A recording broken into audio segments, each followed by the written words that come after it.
Hello, hello, Uplift to Up Level community. It's so great to be here with you today.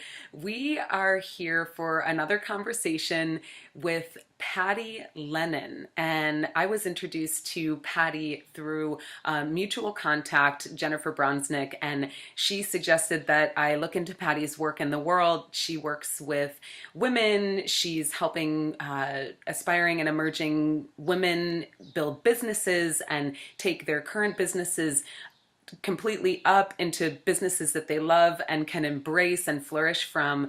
And then also just really engaging women in powerful life journeys, helping women to, do what they say they're going to do and really live the greatest life that they can live. So I want to dive in here with Patty. Patty, thank you so much for being here with us today. Oh, my pleasure. Thank you for having me. Absolutely. Well, one thing that I really feel connected to around your story, which I'd like you to share a little bit about your story. But you are a mom Yes. and you were in the corporate world for many years. Yes. Hmm. And so can you just talk a little bit about what that turning point was when you realized that I know you had this moment where you realized I haven't been happy in a really long time. Yeah, it was so I had two children at the time. I was a vice president in a global bank, and I had a 2 year old and a 6 month old. And my 2 year old was a rambunctious little boy. So he was my fun. I would have a lot of fun with him. And Mm, I would, get to play with him when I came home from work. And then I had my time with my 6 month old, which was to rock her in the rocking chair each night to right before bed. And that was my peaceful time. It was my downtime. And I really looked forward to it. It was no matter what else happened, it was my juiciest time of the day. mm, And so I was rocking her and I looked down at her, and she's a very peaceful baby. And so I looked down at her, and all of a sudden her face drooped.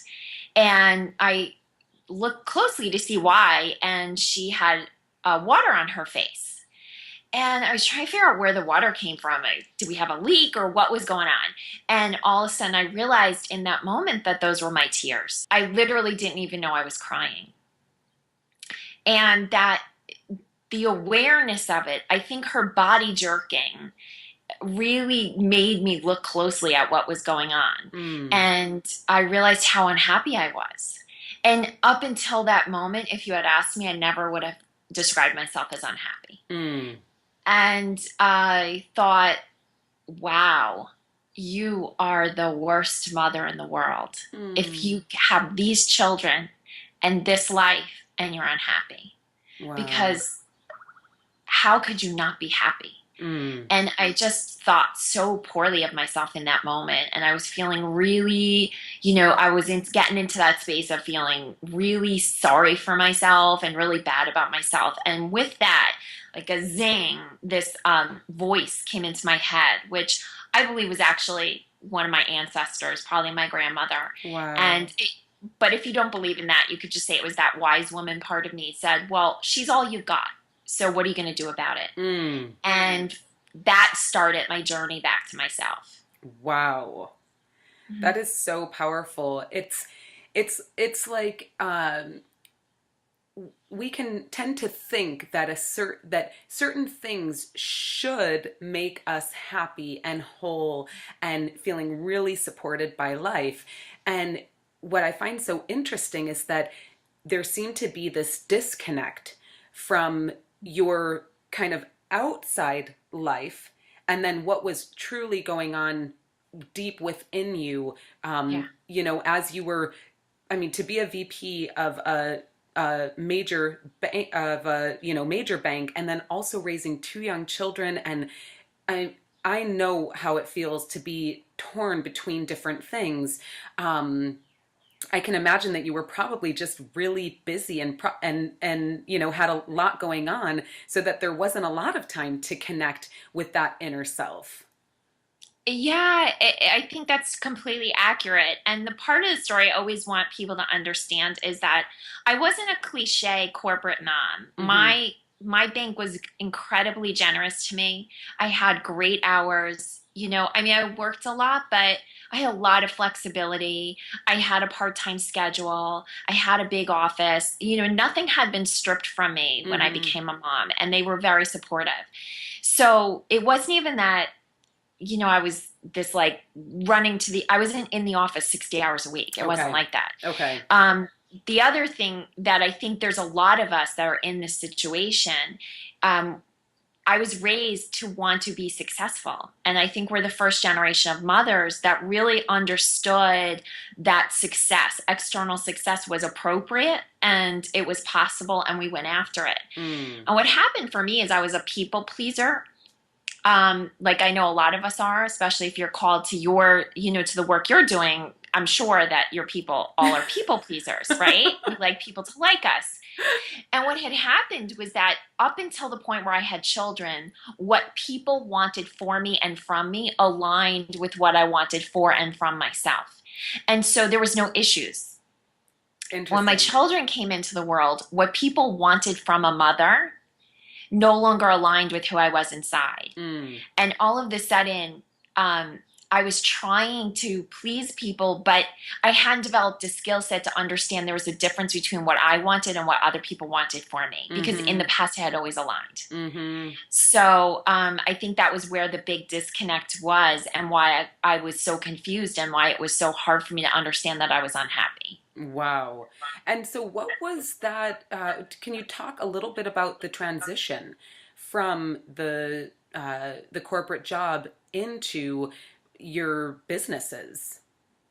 Well, my immediate answer to that crisis moment wasn't that I needed to leave my job. Okay. That wasn't what I thought was the most important thing. I just realized I no longer heard myself. And so in the beginning, it was just trying to hear what it was I needed and I wanted.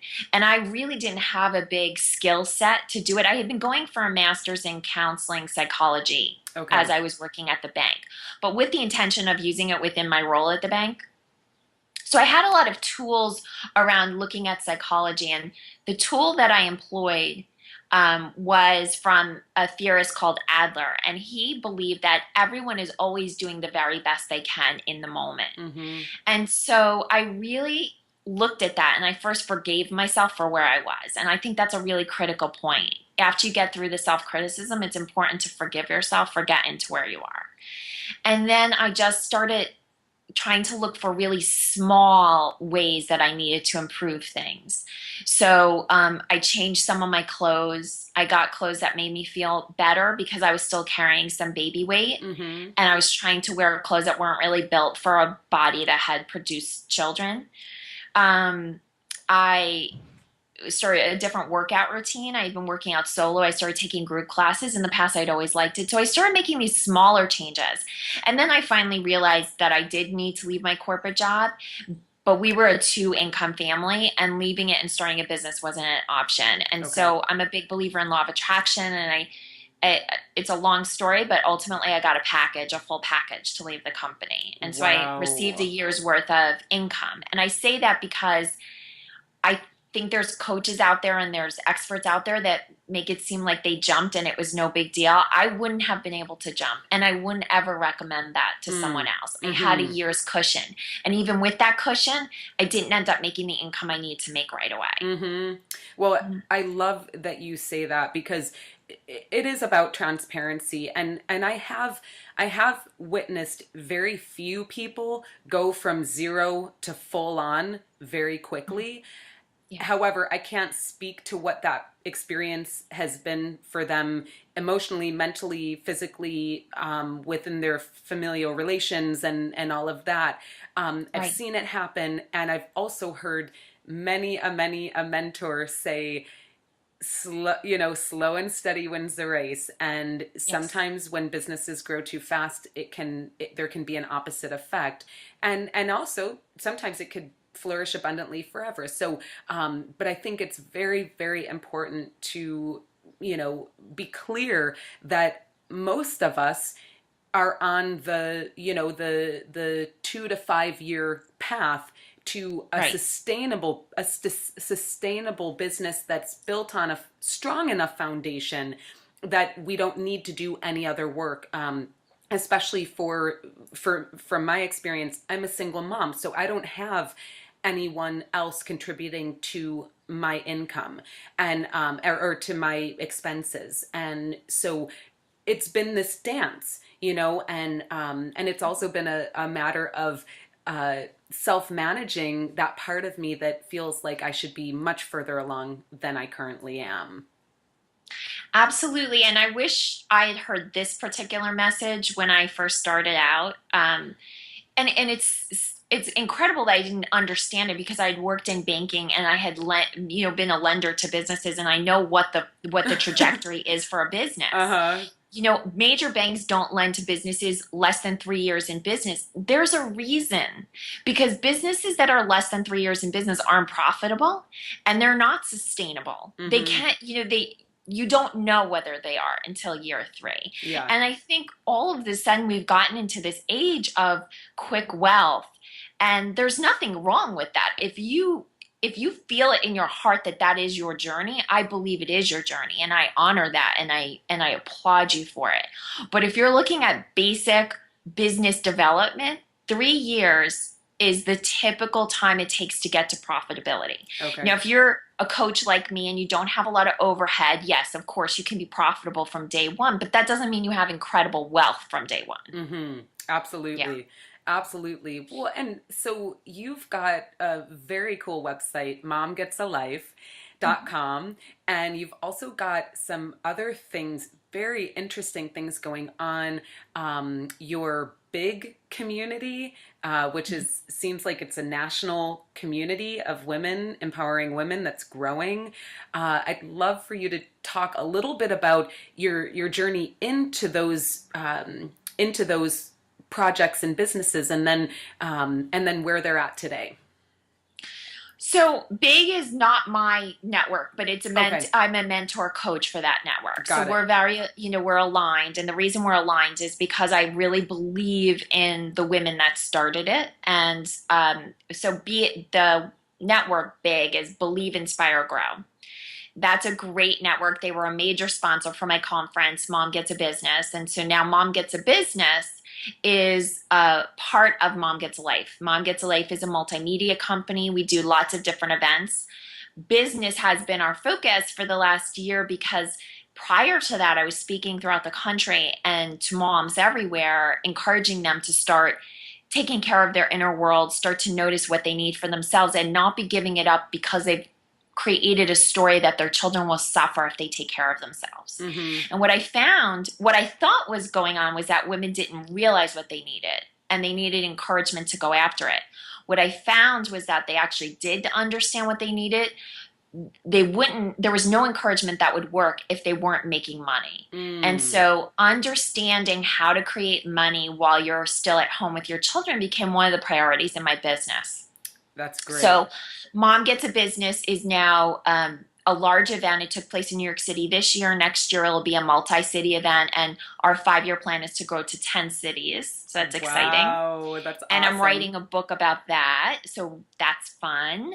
And I have another aspect of my business, which is crowdfunding. So in order to put the Mom Gets a Business conference on, which I know a lot of us are in this situation, in my case, my husband was unemployed for 2 years. Oh, wow. So yes, the day that I launched Mom Gets a Life, he got his notice. So I became the primary breadwinner. And so so I understand what that feels like. I do have a partner, so I do have someone watching the kids for the last 2 years.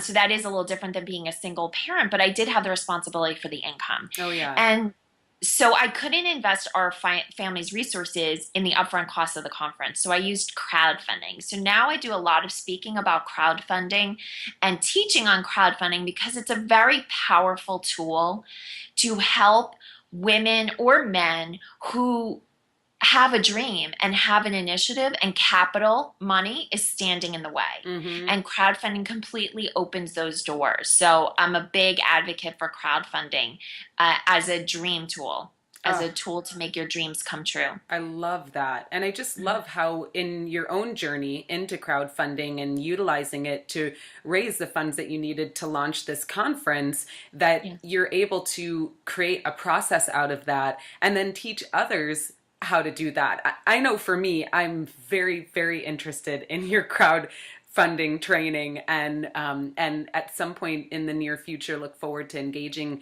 with you on that, because it's something that keeps coming to me, but it feels like this daunting, it feels like this huge project, and I sometimes I think, gosh, I'm not even sure where to start.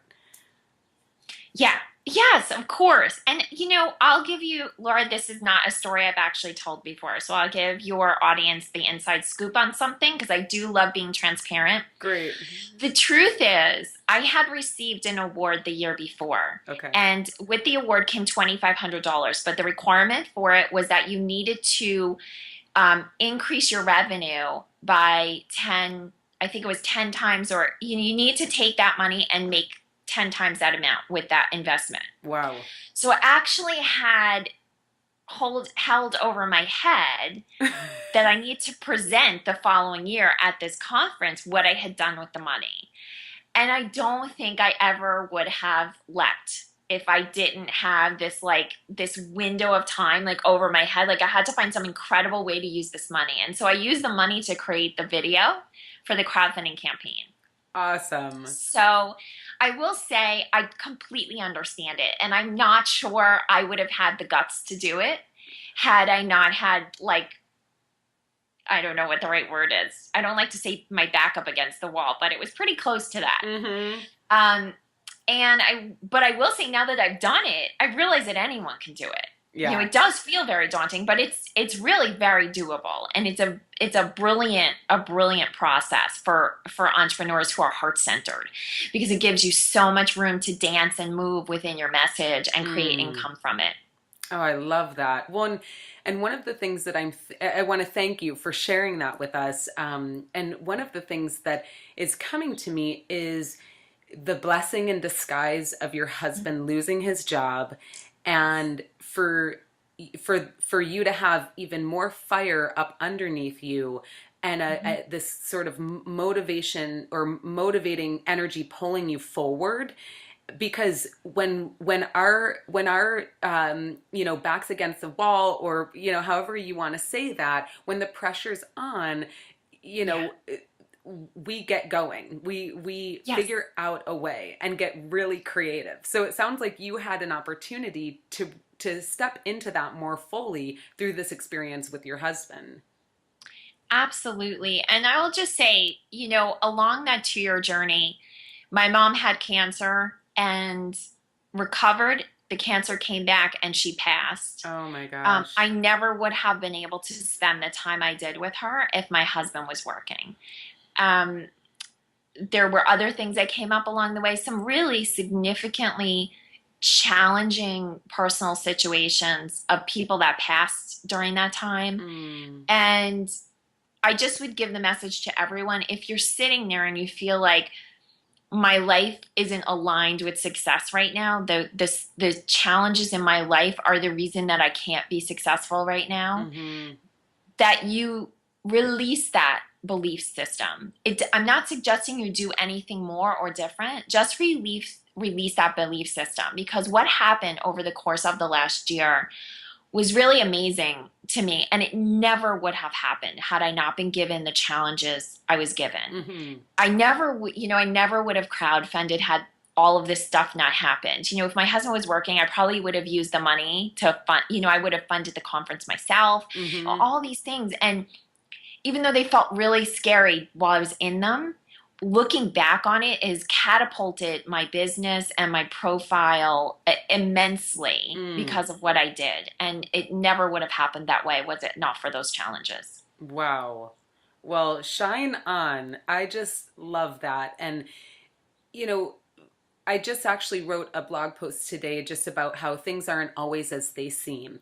And when you step outside of yourself and look at your own life as if you're someone else, you see all these different things that you might not be acknowledging or recognizing when you're in your body, just moving from one thing to the next, especially when you're in some level of crisis or grief or transition. And so it's so powerful to be able to acknowledge what's going on, detach and take a look from the outside, recognize the blessings, and then just keep utilizing the support and the love and the energy that's available to you to keep putting one foot in front of the other. Yes, yes, well said. So, well, I'd love to hear just a little bit about, is there anything that you are going to be putting out into the world or launching over the next couple of months? We just launched the maiden voyage of my crowdfunding training program. So that's really exciting for me. It has its own website. It's Okay. called Crowdfund with Ease. And that's a big thing for me, is I want to make sure that when I'm sharing information, I'm making something easier for people. Mm-hmm. So if anyone was listening to this and felt like they didn't really know what crowdfunding is, or they do and they're possibly interested, I would love for you to go check it out, because minimally on there, the free offer may change, but right now it's my five insiders tips to doing it well. And then the program itself is up, and you can join the program at any time. We're not in launch right now, but you can join the program and get all the information. And I'd love to hear from you on that. And Wonderful. if you have any questions, you can email me, patty@pattylennon.com. And that's PATTYLENNON.com. Great. And then you have a website. Is it momgetsalife.com? Yep, momgetsalife.com if you want to read more about my story, about what I shared earlier, if you just need some encouragement. I love writing about the stuff that I screw up and then how I fix it. So if you want to hear more about things I've screwed up, obviously you understand I don't really believe we screw anything up. I believe everything that happens for a reason. And Yep. that's really what I try and write about most of the time. Wonderful. Well, Patty, it is such a pleasure to speak with you and get to know you a little bit better. Thank you so much for being here with us today. Thank you for having me. And can I add one more thing? Absolutely. I love new friends on Facebook. So if you want to connect with me personally, of course, if you want to go like my page, that's always lovely. It's Mom Gets a Life. But if you want to connect with me personally, I'm Patty Manning Lennon. And just PM me when you connect that this is where you heard about me, so I know to approve your friend request, because then I know that you're in a circle of light-hearted, light-thinking beings, and I love to be connected with you. Wonderful. Well, thank you again, Patty. I definitely look forward to, crossing paths more and more and coming to one of your events and just, keeping posted on the crowdsource funding with ease as well. I will definitely be checking out that web link. So until next time, thank you all for joining us. It's Patty Lennon and Laura Haykel, Uplift to Up Level, and we look forward to seeing more of you around the online space. All right, leave your comments below. Please share this with your friends. And until next time, remain highly blessed.